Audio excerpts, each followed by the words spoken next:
Okay, hi everyone. Welcome to a pivotal discussion that could redefine the trajectory of your professional landscape. My name is Raviola. I'll be your host today as we embark on a journey through the lively realm of artificial intelligence, a force that's not just kicking on the doors of our workplaces, but has already made itself at home. We're going to be answering the question, is AI the harbinger of a new era of efficiency, or does it cast a shadow as a potential usurper of our roles? Today, we have the privilege of hosting two visionaries. On one side, we have Josh Gosliner, the VP and Product Strategy Leader at SAP. And we have Filip Misovski, who is the CEO of Semos Cloud. Together, we'll dissect the essence of AI in the workplace and its profound implications. Before we start and dive into today's exciting topic, we are going to just quickly have a brief overview of Semos Cloud and what we do. So we are an independent software company providing HR tech solutions for more than 10 years. Our clients are successful enterprises, and there's more than 35 from the global Fortune 500 in our client list right now. We partner with very successful enterprise vendors such as SAP, Oracle, Microsoft, and others. And we have 4 solutions that make our employee experience suite, or culture intelligence suite, if you will. Excuse me. And that is job points, skills and growth, nurture, and well-being. You can find out more about this on our website, www.semoscloud.com. This is the agenda for today. Why you should stay tuned for this webinar, because we'll uncover the impact of AI. We'll not be just scratching the surface. We're digging deep to reveal how AI will revolutionize your day-to-day operations and redefine job roles. We will also talk about how to empower your workforce. It's about augmentation, and stressing it's not about replacement. We will discover strategies that will harness AI for the greater good, fostering an environment where unbiased decisions are the norm. And finally, we'll show you how to prepare for the future and learn how to navigate this new era, ensure that your workforce is not just surviving, but thriving. Just a quick orientation for the house rules. Use the Q&A function to pose questions, and use the chat to introduce yourselves and spark discussions with other people in our audience. And if you have to leave early, don't worry, because we'll send the webinar recording later to all those who registered. So here we have our great visionary speakers today. On the guest side, we have Josh Gosliner, who is a strategic thinker and VP of Product Strategy, renowned for his ability to demystify complex technologies and make them indispensable to the market. In his role, Josh has been instrumental in fostering understanding and appreciation for SAP solutions, guiding them to resonate deeply with users worldwide. On the other hand, we have Filip Misovski, who is a true visionary in the realm of business technology. As the CEO of Semos Cloud, Filip brings to the table over 2 decades of rich expertise, having honed his skills with industry giants like SAP and Oracle. And needless to say, under his leadership, Semos Cloud has emerged as a comprehensive platform that's transforming companies, enabling them to align their strategic objectives with their cultural needs. Okay, I want to share with you some statistics that paint a vivid picture of AI in business right now, and this will set a good tone for our today's discussion. Firstly, the AI market is on a meteoric rise. By 2027, it is expected to balloon to a staggering $407 billion, up from $87 billion, which is quite a big rise. This isn't just growth, it's talking about a revolution across all industries. While yes, in some industries, it happens before in other industries, but it's going to happen for all industries nevertheless. When we talk about the impact, by 2030, AI is expected to turbocharge the United States GDP by a net increase of 21%. That is quite impressive. We're not just riding the wave of progress, we are shaping it. And when it comes to productivity, a significant 64% of businesses are betting on AI to boost their operations. That's nearly 2/3 of the corporate world ready to embrace AI's potential to make the work smarter and not harder.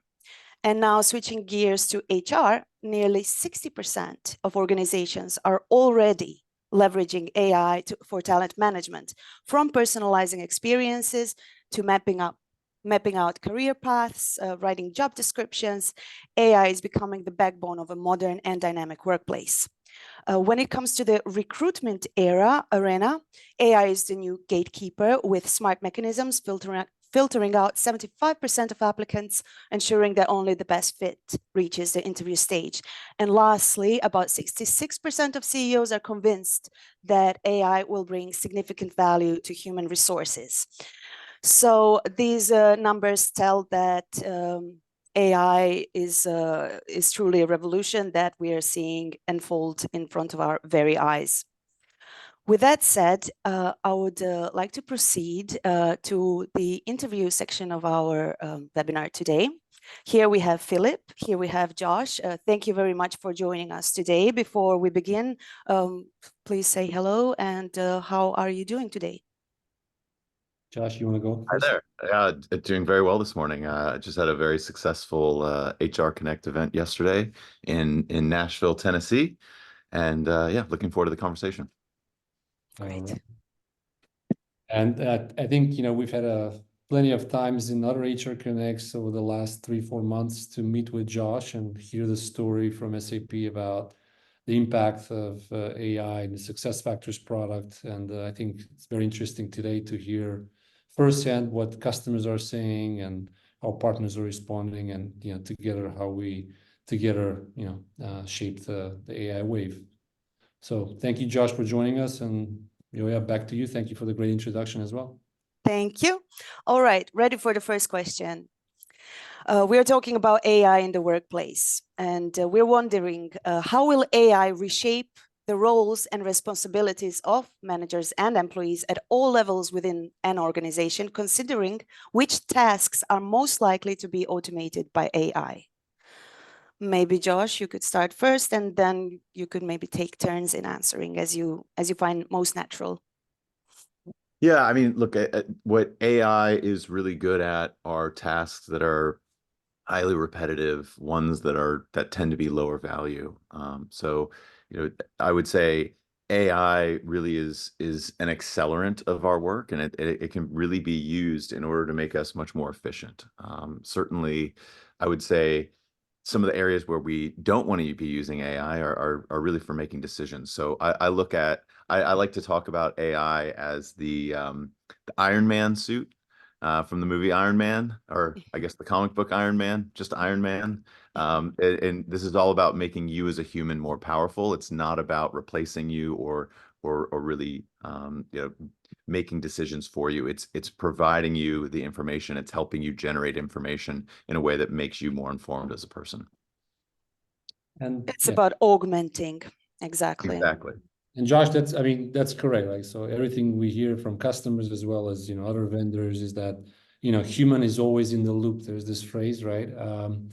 The question is, will that perspective be also true 2 to 3 years from now, when things emerge even faster than we are seeing today? And at what point of time things like AI agents and others will really even help with decision making, and will really help even not just automate mundane tasks that may be happening in some shared service center or in customer support organization, but something that can really take us even forward by adding the creativity, the thinking, the decision-making power, which will further augment us to a whole nother level.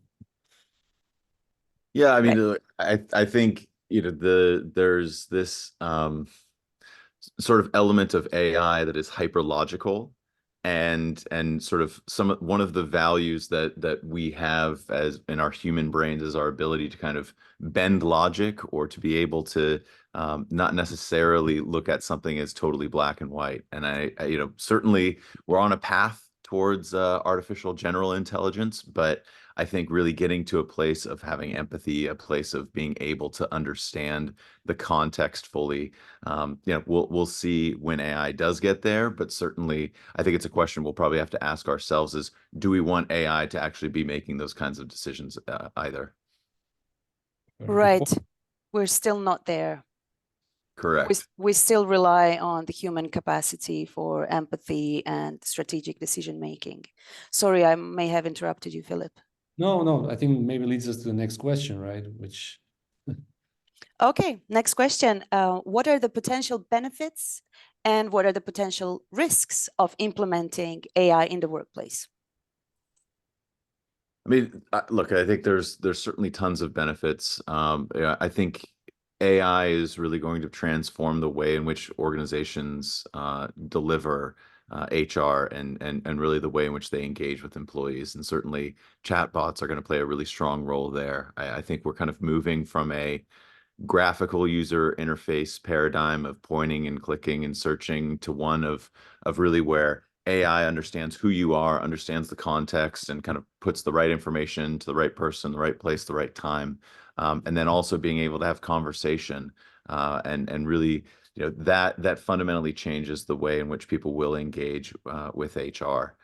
At the same time, it's really beneficial in terms of being able to personalize experiences for people. It's hugely beneficial when it comes to automating mundane tasks, when it comes to being able to generate new information. I mean, certainly one of the ways that I use AI all the time, or generative AI, is just being able to start a brainstorm. Like sometimes you just need something that helps you get going, and certainly that's a great way to use it. So tons of benefits for employees, tons of benefits for HR, tons of benefits for the organization.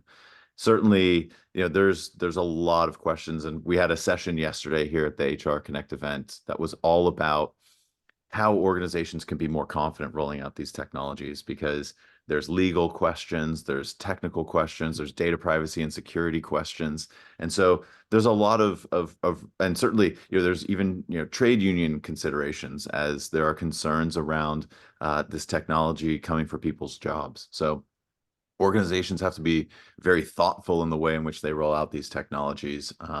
But I think certainly our approach at SAP is to take a lot of the steps to really give our customers confidence in what we're doing from a data privacy perspective, from a legal perspective, compliance perspective. So we can't solve for everything, and every organization is going to have to make their own decisions about which technologies they want to use and how they want to use them. But certainly, I think between us, and I'm sure certainly at Semos, you're doing a lot of work to ensure that customers can be confident in leveraging these technologies.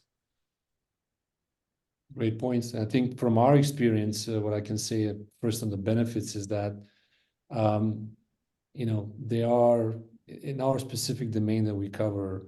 We've seen major, let's say, advantage of having AI just embedded. Like, we cover culture, activation type of solutions. So, for example, employees or managers, when they're congratulating their peers on, great job done, that kind of a message you want to be heard across the organization, so people see the examples, understand the context. And that was the theory. We thought that's that everybody would write a great message, everybody would know how to articulate that. What we found in the reality of the last years is that if we looked up some of the live production systems, that the social wall where people should really express themselves at best was quite poor. It was like a lot of standard generic, kudos, good job, thank you, right? Which is not exactly passing on the sentiment of the type of work, the type of achievements, what people are excited about, what type of skills they've learned, what were they surprised about, right?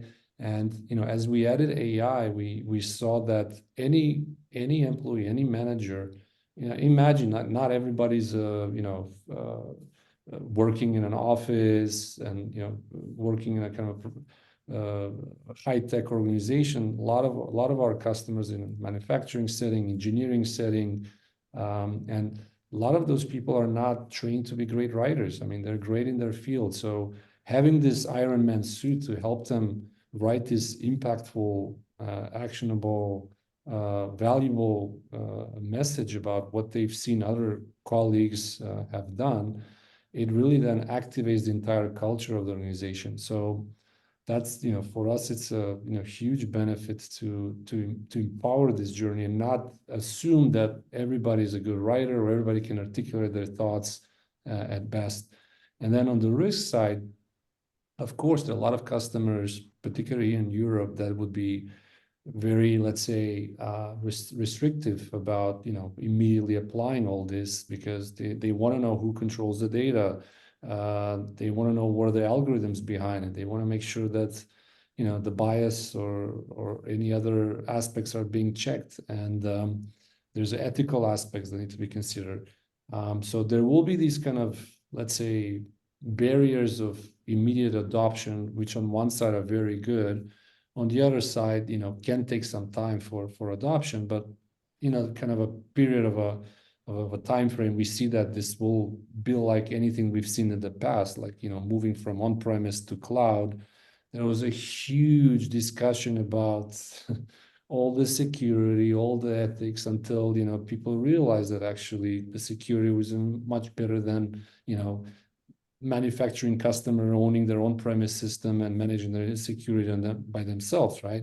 So this will, I think, eventually be the similar episode we've seen moving from on-prem to cloud in terms of really understanding the real risks, and where simply they are, just perceived risks, and we need to be much more, let's say, open to adopting and experimenting and using, just like what we see people doing it in their own life, right? I mean, on their private life, why is everybody completely fine to use ChatGPT, right? Even for work purposes, yet when you enter the formal worker kind of boundaries, then you have a kind of a different position about utilization of this tool. So I think it's a normal evolution of net new technologies and the life cycle of adoption in enterprises. And eventually, I think it will be a good thing to have these ethics boards and security clearances, and understanding the black box of large language models, if that can be understood to some degree. And yeah, so maybe that's our perspective from kind of the benefits and real implication, real situations, and then looking at from a risk that's after time, this will become a no-brainer for all of us at work. Great points, Filip. I just want to reiterate the examples that you mentioned about the generative AI helping people write better recognition messages. So this is happening in the context of recognition and rewards, and it sure does help those messages sound more authentic, more real, and automatically more meaningful. When it comes to the potential risks, I think, and what I've gathered so far, is that people are afraid of AI perpetuating the existing systematic inequalities. So I suppose this is an area where we're still working on. Okay, moving on to the next question, which is kind of connected to what we've just mentioned. How can we ensure the development and implementation of a reliable, fair, and transparent AI that is accessible and beneficial for diverse workforces, especially in traditional sectors with aging populations? Yeah, look, I think what our research very clearly shows is that for the most part, employees are really excited about the opportunities that AI is going to bring in the workplace. What employees definitely don't want is AI assessing them or making decisions about their careers. And so, I think a big part of this is really first starting with the use cases and really organizations being conscious of that. Certainly, at SuccessFactors, we're very conscious of the use cases that we're going to be leveraging AI for, and really being mindful of that. I mean, these technologies are biased, but they're biased because humans are biased. And so, generative AI is, large language models have been built based upon all of the things that humans have written. Exactly. And therefore it's a mirror to us as people. And so, whether that bias is about age, about race, about gender, whatever it is, those biases exist in generative AI. Now, I imagine that's something that's going to be, better mitigated over time. But when it comes to the use cases, it's still important that organizations are being mindful, regardless of whether or not the technologies have biases. One of the vendors in the HR space is currently facing a class action lawsuit because they were using AI to make decisions about recruiting candidates, and it was clearly shown that the technology was biased in doing so, and that's highly problematic. So, again, it's all about ensuring that you're utilizing the technology to inform decision making, not to make decisions. And then I think from a transparency perspective, it's really critical that employees understand what data is going to be used, how it will be used, and most importantly, why it will be used. And I think, it's as software vendors, it's important that we create that transparency, and it's really important that organizations create trust with their employees by helping them understand the ways in which they plan to use AI technology, and really, give employees a voice and let them give their feedback on how those technologies are deployed. Doing so without employee knowledge is absolutely a no-no. Mhm. That's true. And maybe just one example from my side on, how to implement such reliable, fair, and transparent AI. Also, we see with SAP, and we as partners that, eventually we can take advantage of special services that will kind of filter the input and the outputs that goes to the large language models, or even the deep learning models if it's a more classical approach. Basically, like a service that scans for any personally identifiable information. So, hey John, or hey Josh, Josh, age, location, that kind of stuff can be immediately kind of scanned and removed, still providing enough input for the AI to understand what's the essence without really, having to know and process the specifics of that person. So these kind of services, whether it will check for personal information, whether it will check for bias, whether it will check for the tone, I think we will see more and more, and vendors like SAP and partners can really take benefit from such a trusted foundation that can give enterprise customers a peace of mind that this is really has gone through certain layers of filters, and those filters and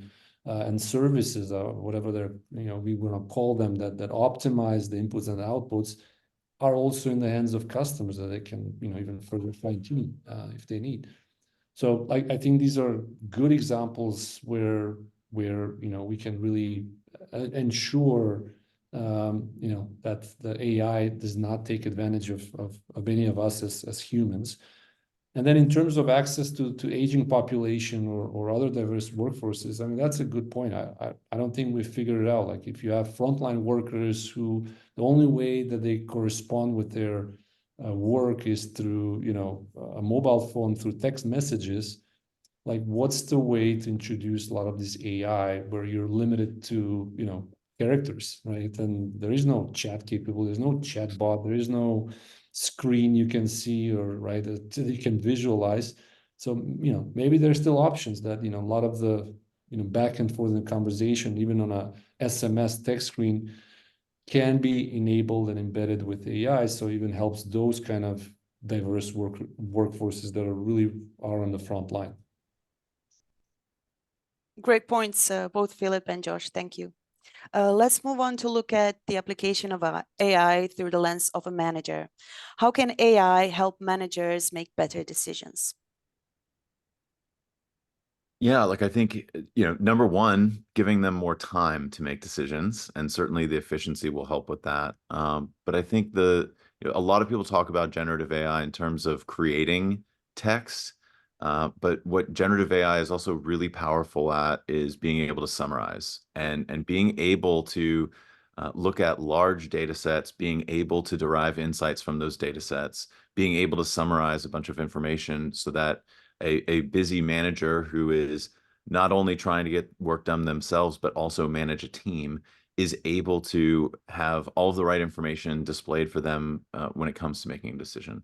An example of this that we're going to be leveraging within success factors is compensation insights. So a manager can go into the platform as they're looking at an employee, they can generate those compensation insights that help them understand where somebody is in terms of their compensation. How does that rank within the organization? What has the employee's performance been? Bring together all of that relevant information into a single view so that a manager can go into a conversation with an employee to speak about compensation and have all of that right information at their fingertips. Great point. Agree. And let me add another example where I just recently saw a post from the CEO of HubSpot. She's also an SAP alumni, for some of you that you may know. And she mentioned, I'm paraphrasing the post, but it was like, we're in performance review season now, right? It's the timing where managers and direct reports are meeting, going through feedback, and then providing important areas where they can further grow and learn, right? Now, like, we've seen this whole performance cycle of being very performance centric, like the Jack Welch era, right, to like the last, I think, 5+ years where performance was bad or banned, or like goals, like you shouldn't be talking about it, right? And like simply we went on the other side. Yet the fact of the matter is that we need to get business done. There are objectives and KPIs that need to be reached at any company, at any business unit. And some of the most difficult discussions that managers and employees have are those feedback discussions.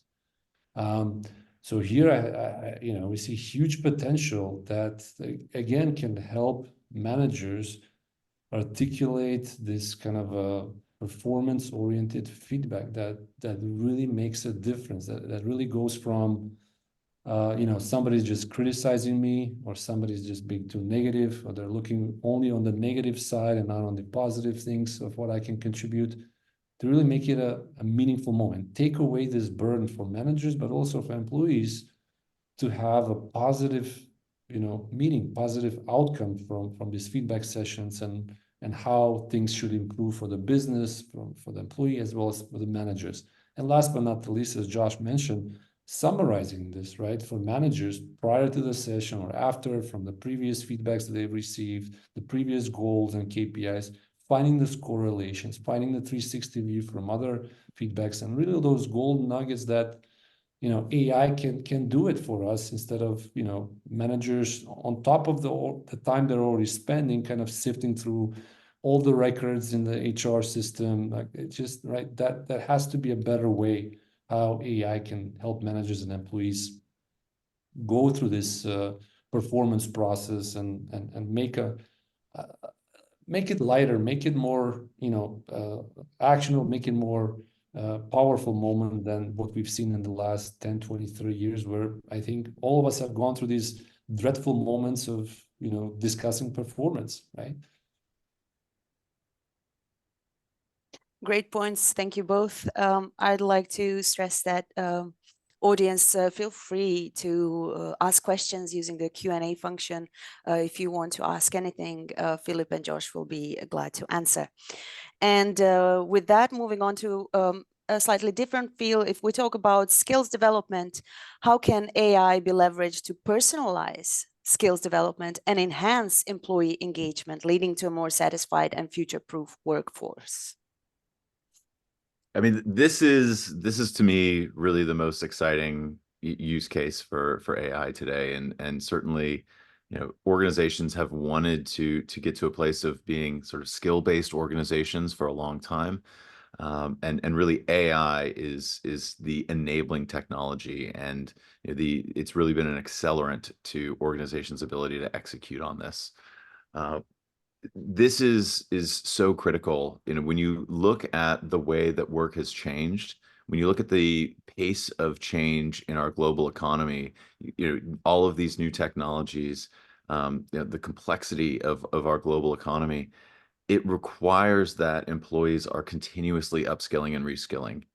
And really the only way to do this is with AI. And really this is beneficial for the organization, because obviously having a strong workforce capability is important, but this is also hugely beneficial for the employees themselves. The best employee experience is one in which you can learn and grow and develop and advance in your career in a way that is aligned to what it is you want to do in your career and is aligned to the needs of the organization. People want to work on things that are of interest to them, but they want to work on things that are of interest to them that are beneficial to their companies as well. And so, AI and skills intelligence really drive this and make that possible. So, it's really going to unlock a lot of value for the organization, and certainly it's going to be hugely beneficial in terms of the employee experience, employee retention, and certainly productivity as well. I think you know, the thing that's really critical here is that organizations have to invest a lot of effort up front to really get to this place. They have to be really intentional about what it is that they want to accomplish, but then they have to invest in terms of building out their skills infrastructure, because what skills look like in one organization is different from another, and really doing some of that work up front. It's really critical to get to a place where you can truly become that skills-based organization. Great stuff, Josh. Fully agree. And when you talked about the employee experience perspective, we look at it as the total sum of moments that matter that employees go through in their career, right? From the onboarding, to something like performance, or something like a recognition cycle, or all the way to the skills development and the career planning aspect. And all of those moments, the sum of those is what ultimately, from an employee point of view, shows if it's the total employee experience positive, neutral, or negative. And that can vary at any moment, right? I mean, depends, how, what that experience is with the people, with the leaders. And leaders play a big role, by the way, in kind of driving that. But I think one thing I wanted to further kind of strengthen what you said is that companies really have to be intentional about, what type of skills infrastructure, from the tens of skills databases and different definitions of skills that they have. They need to centralize. They need to govern, and they need to care about it. And we've seen that in the past. I think the whole former competency model that was, I don't know, popular 20 years ago, right? That it's kind of coming back, but in a different way, right? And so that work is really critical. That independent of AI, companies really have to do some. It's not one of those examples where you just turn on AI and everybody becomes a skills-based organization and all HR processes are skills enabled. No, I mean there is intentional work that companies have to place to decide on the focus skills, the professional skills, the soft skills, the hard skills, and then how they will drive these other key processes, whether it's in learning, whether it's in total rewards, and so on. So I think it's an exciting area, right? It's really so core and fundamental that maybe it's kind of the boring work, because a lot of it's just to figure it out intentionally, and then the application of it, like the end user impact aspect of it, is whether through something like a talent/opportunity marketplace, or to better job descriptions, better recruiting, better total rewards, pay based on skills and not based on just seniority or things of that nature. So I think that's going to be the major revolution that we all want to see and ultimately evolve to. Being able to grow and enhance one's skills is one of the top motivators for employees to stay within a company. So the ability to leverage AI to do just that will surely bring a plethora of benefits for companies. Okay, so moving on. We know that there are some Gen AI applications that are free to use. So while free AI tools like ChatGPT offer accessibility, what are the potential drawbacks on relying solely on those compared to investing in specialized AI solutions tailored to specific needs? Yeah, look, I mean, in terms of what we're doing within SuccessFactors, we are leveraging OpenAI through our partnership with Microsoft. So, we are using the same technology. The difference is that if you're just going to a tool like ChatGPT, number one, and somebody using this, you have to have the skill of prompt engineering. You have to know how to really interact with the large language model to get the output that you want. And secondly, it's what the responses that you're going to get are generic. They're sort of based on all of the information that's out there on the internet. What we're doing is we're really injecting data as well as prompt engineering into those prompts so that employees are really able to get a much more relevant response and really something that's tailored to the specific needs of what it is they're trying to do. So we understand the context of the employee. We understand the task that they're trying to accomplish. And that's really where we build the prompt engineering in on their behalf. We also have access to the data. So we can inject data into the prompt as well. And so, a great example of this is something like generating performance goals. And there's a lot of effort we've put into both prompt engineering and injecting that data so that an employee can really just start with a simple phrase and get everything back that they're really looking for because it's so much of that has been built around it. So it's much more value in terms of the response that you're getting. Of course, this is important from a data privacy and protection perspective as well. We remove any personally identifiable information in SAP data centers before a prompt goes to OpenAI. So, this is certainly much more beneficial from a relevance perspective, but it's certainly much more responsible and transparent for employees as well. Great. I mean, look, I think a lot of the end users first will be skeptical if this is just another ChatGPT copy paste and just placed in the convenience of the window and the transaction that they're using, right?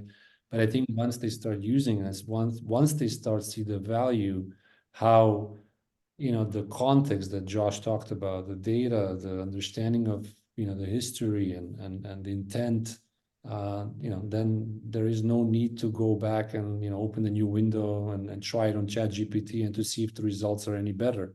So I think plus as as we're all aware, a lot of those are not, let's say, enabled in the enterprise, right, because of the privacy reasons. So long story short, I think it's on us as vendors to to make this transition from copy paste type of going to ChatGPT and trying to whatever you want to get out of there and then going back to your flow of work, whatever it was in another screen. I think it's on us as vendors to really show that we truly add value, and then the adoption will skyrocket. So then there will be no need to have ChatGPT open in a separate window. And as Josh mentioned, underneath, including us, we rely on Microsoft Azure OpenAI. So behind the scenes, the same large language model that Sam Altman and team are developing for the the private version, the free version, as well as it's also the one that's we're leveraging through the Microsoft partnership. So it's I think it's really going to be interesting to see the adoption, and the ultimate judge will be our end users and companies to say if we've truly added value over the free AI tools that are out there. And keep in mind, I mean, there are other models there. We only talk about OpenAI, but Facebook, Meta, I mean, with the Llama 3, I believe, major progress there. And We have other large language models that we're using. So I think it's going to be interesting where this journey takes us, and where's going to be the winner. Right now, it looks a bit like more to be on the Microsoft side, but I think there will be some challenges here ahead of us, and then us as vendors, I think we have the ability to really pick the best, and I think this is what the power of SAP's business technology platform provides, is through the generative AI hub to kind of decide what the best model for the best utilization for the best use cases, and not just kind of hard code things into one specific model, may that be OpenAI or Meta's Llama 3, etc. So hopefully that gives a bit more insights in how we're thinking. It sure does. Okay, we are slowly running out of time, so I'm going to try to squeeze the last two questions, which are accidentally the most exciting ones, in these last couple of minutes of our webinar today. When we think about AI transforming workplaces, what skills and training are most necessary for employees to thrive at all levels? And how can we ensure that this transition is accessible and ethical, considering potential job displacement and the need for responsible workforce management? I would say, this is where being thoughtful as a human is really the value that you can deliver on top of AI. So I think it's really important for people, on an individual level, to think about the value that they generate that's not simply just completing tasks. AI, generative AI is very strong at completing tasks, but there is going to be job displacement, that is for sure. That's likely to be really impactful in things like customer service, or anything that's really repetitive, or providing text responses. But I think what we have seen throughout history is that, and certainly in recent history, is that new technologies displace work in the near term, but they tend to have the ability to create new and different jobs in the long run. And certainly I fully expect that that's where we're headed. But I think, I don't want to sort of get too philosophical here, but I think in some ways this really requires that we rethink the work that we do as humans. I think it requires that we rethink the way in which we educate. I was talking about this yesterday as somebody who despised book reports as a third grader. Being the skill of reading a book and summarizing that book is the perfect job for generative AI. So maybe that's not something we should be teaching in our schools. But anyway, the point is that it's really our ability to understand complexity and to be able to make strategic decisions that really differentiates us from the technology. And so that's really where we need to focus our work and our energy. Very good. And maybe just add a couple of things. So we have this conflict that you have enterprises or companies or even startups who are always looking for people. We have this deficiency of people to find, right?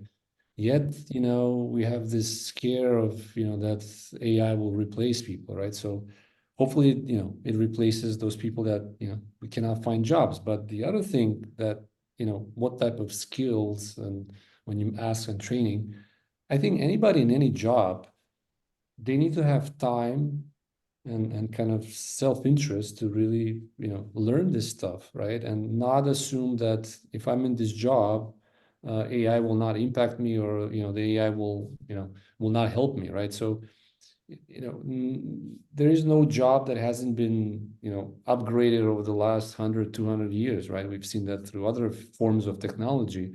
From that point of view, is not this any different. What's here different is that it's also, going after some cognitive work, knowledge-based work. So we cannot just say, well, this is just the same thing as we've seen. It's not. And so if you ask me what type of skills, first, people should take time for it.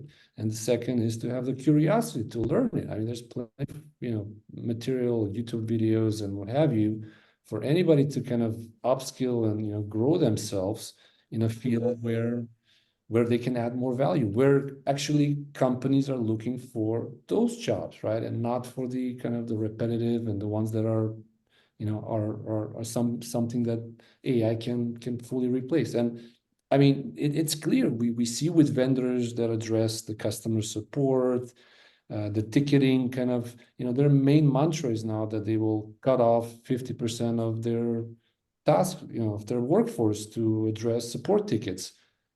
And that's a bit of a hype, right? And the finding here, what we hear is that actually you need more people to kind of manage and govern the AI in order to kind of do that work. So yeah, you might be replacing the customer success support agents, but then you still need people that will train and evaluate and be the human in the loop for these vendor solutions. So that is coming to us, and we just have to really take the time, upskill ourselves, and really, go for the jobs that enterprises are looking for. They're really looking to hire versus the current job that at any point of time will need to get upgraded from skills and so on. So that's kind of my point of view on this. Thank you. Agree with you both. Just because there will be near-term job displacement, as Josh has said, things in a long term will get better and things will slowly fall back into their place. It's just about the agility and curiosity to weather through this stage until we figure it all out. Okay, and the last question for today is about practical application. What actionable steps can organizations take to prepare their employees for this AI-powered future? Look, I think the number one thing that organizations can be doing right now is just get started. And run pilots. Test these things out and see how they're impacting employees and get their feedback and scale from there. But I think the advantage of getting started now is that you can push these things through legal, through IT, and really get the experience of getting these technologies deployed and finding out what the advantages are and where some of the issues are, and really just continuously evaluating and enhancing your approach to leveraging the technology, and do so in partnership with employees. Pick populations that you think are beneficial, pick use cases that are beneficial to those populations, and figure out ways in which you can really get the most out of the technology and also learn as you go along. Great. And maybe just from my side to add that, I mean, I see on the broad range 3 categories of type of AI-powered future that organizations need to prepare for. One type is very easy and straightforward, just like what happened when we all migrated from Microsoft Office that was sitting on-prem in the big IT data centers to Microsoft 365. Everybody was just using Teams. Prior to that, I think even prior to Skype, I forgot what was I think it was Skype was on-prem. So long story short, that will just happen. IT and organizations will do it. Employees will kind of have no choice. We'll just, that's the new software. That's the new tools that we'll have to use, right? And hopefully for the better, right? Not for the detriment. Past old ethics and committees and bias checks and so on. So I think that's going to be a very easy from kind of just it's embedded, it's there. It's just like the internet and the cloud made all our software more accessible. Like, I mean, imagine like 10, 20 years ago, startup like ourselves, right? To get like a CRM software set up, right? I mean, something like from SAP or from Oracle, right? I mean, it's you have to hire consultants. You have to, do it on premise. Today, HubSpot, credit card, you're ready in 10 minutes. And you have a world-class software that's accessible on the same level as SAP, Salesforce, and you name it. And that's what internet made, like the accessibility of software. I think, the AI will just even further push that forward. And then the second category that I see is where what Josh talked about, like it's really intentional. It's really what the organization wants to do with this AI. There's a lot of stuff, but they need to decide how to pilot it, like something like the skills-based organization, the skills transformation. These are not turn-on things, right?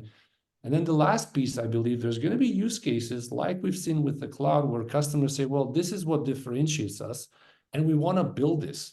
we don't just expect from the vendors to provide us as a kind of a software as a service embedded or, more configurable and something that we need to implement. We actually want to build it. We want to innovate. We want to differentiate. Like we've seen a lot of companies in the past kind of going from, we're in this industry and then all of them becoming software companies, right? Independent if they're in manufacturing or telecommunication, right? All of them wanting to be kind of, because software was eating the world. Now AI will be in the world. And a lot of them will say, hey, how do we even apply AI internally or externally towards our end customers where we build it out? And again, you need companies like SAP who have a platform to actually enable such scenarios, even for custom use cases that the typical SaaS scenarios like from SuccessFactors or from us will not cover. So hopefully that gives you a little bit of an idea how the organization holistically, I see that it can prepare for the next wave of AI adoption. Excellent points, Filip and both Josh. So this was a worldwide tour of AI in the workplace. We covered a lot of ground, and it's clear that AI is here to stay and increase its impact. Here's the takeaway. AI is a powerful tool to automate tasks, freeing us to focus on more strategic and creative work, but it's crucial to implement it responsibly, considering ethics, safety, and potential job displacement. We also need to ensure that AI works for everyone, especially in traditional sectors. We're thinking about human-centric AI that is reliable, fair, and accessible for all. We also learned that managers can leverage AI to make data-driven decisions, personalize employee development, and boost engagement. And finally, we're aware that the future of work needs adaptable employees with strong critical thinking, communication, and problem-solving skills. So to summarize, we should not be scared of AI. AI is here to augment and help us and make our jobs easier. We just need to learn how to use it right. So we can build a future-proof workforce that thrives. Okay, thank you very much, Filip. Thank you, Josh, for joining us and sharing your insights today. Unless you have any final words for this webinar, I'd like to conclude today's session. I'll just say thank you, and you summarized it better than ChatGPT could have. Thank you. Thank Great you. answer. All right. Thank you, Josh. It's a pleasure. All the Thanks best. so much, everyone. All the best. Thank you. Bye-bye.